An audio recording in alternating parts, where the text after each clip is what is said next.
Hey everybody, welcome back to the Lux Biz channel. I'm Tatiana and today I'm going to share with you how to pick your first brand name. Now I know that this might seem very overwhelming, it might seem like a really big deal, but you don't want to get into analysis paralysis and take 3 months to pick a brand name. So I hope that this video can provide you a little bit of insight, a few different tips to help you kind of figure out, okay, is this the name for me? Let's get started. Number one, I do think that you should know at this point the general niche that you want to be in.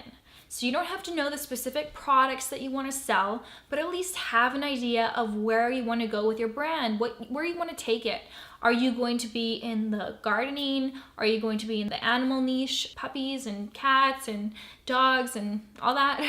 Or are you going to be in the baby category? So figure out what category you want to sell in, what niche you want to be in, and that's really going to help you with getting a clear image of what your brand is about. Number two, you want to make sure that your brand name is not too complex. You don't want to make it really long. You don't want to make it really confusing. My rule of thumb is that with your brand name, people should be able to memorize it and not have to write it down. So if you're having a one-on-one conversation with someone, that person should be able to remember your brand name and go home, type it down on the computer and search it.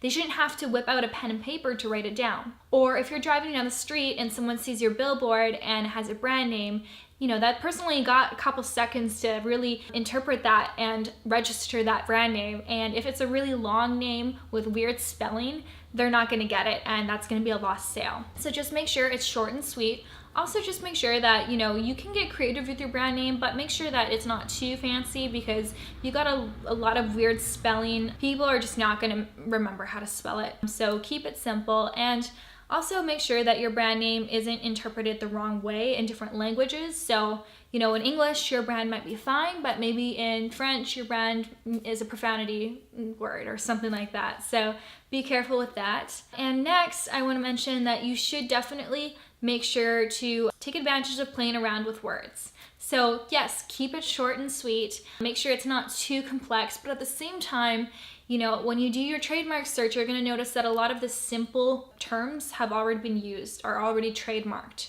So you do have to kind of play with your imagination, have a play upon words. So, you know, instead of spelling puppies with P-U-P-P-I-E-S, you might spell it P-U-P-P-I-E-Z or something similar to that, you know, kind of play around with that. And also you could have, you know, different words that have different meanings. So an example might be, I mean, I can't think of anything off the top of my head, but say for example, you want to sell, you know, chocolate. And then you make your brand name Choco Latte. So it's kind of represents, you know, it says chocolate in the name, but you're spreading it out, maybe having a dash in between.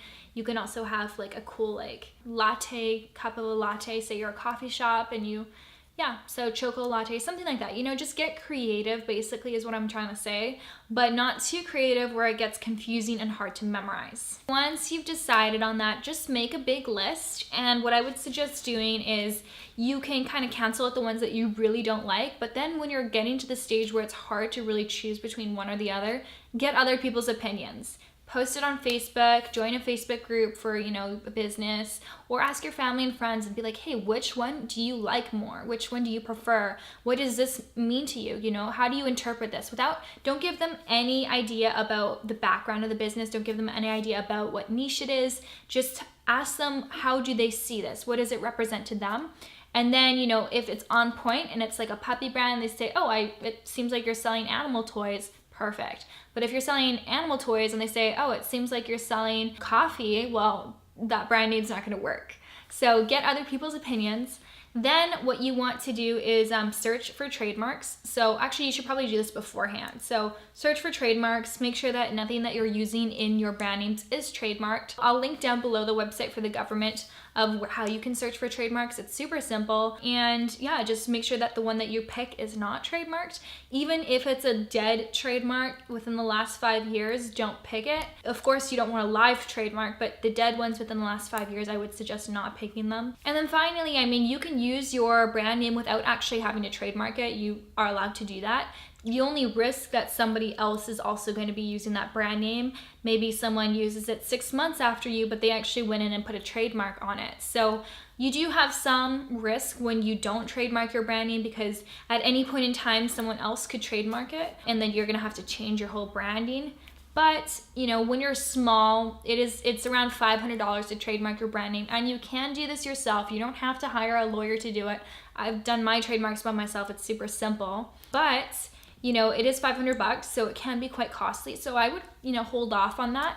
You know, in the beginning, like, people might not be competing with you. They're not gonna care about your brand name or anything like that. So maybe hold off until it actually becomes a must in your business. I didn't trademark my brand until about a year after I started it. So yeah, and that's it, guys. So just remember, keep it simple.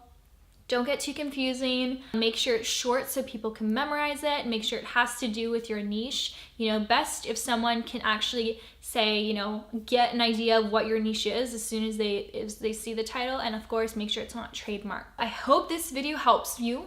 If you guys would like some feedback on your brand names, feel free to comment them down below and I could help you kind of pick one. It'd be fun to see what you guys come up with. And yes, I will see you in the next video. Don't forget to check out free training on how to source from China.